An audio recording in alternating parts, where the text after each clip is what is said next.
महाराष्ट्रामध्ये विधानसभेचे वारे वाहू लागले आहेत आणि सगळ्यात जास्त चर्चा सांगली जिल्ह्यातील मिरज विधानसभेमध्ये चालू आहे।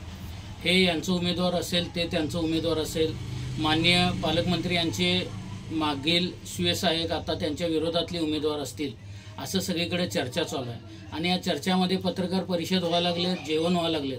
खरं दुर्दैव असं म्हणावं लागेल की मिरजेचे बेसिक नीड्स आणि मिरजेचे जे मूलभूत गरजा आहेत त्याच्यावर आणि मिरजेच्या विकासावर कुठेच चर्चा होत नाही।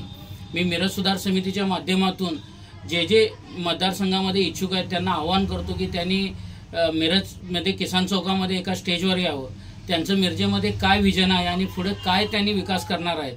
मिरजेमध्ये छत्रपती शिवाजी महाराज रोड असू दे, ग्राउंड असू दे, फळभाजी मार्केट असू दे, रेल्वे स्टेशन असू दे किंवा बंद पडलेली औद्योगिक वस्ती असू दे, या लोकांच्या जीवनाशी निगडीत असणाऱ्या ज्या गोष्टी आहेत, जे प्रश्न आहेत, याच्यावर कोणीच बोलत नाही।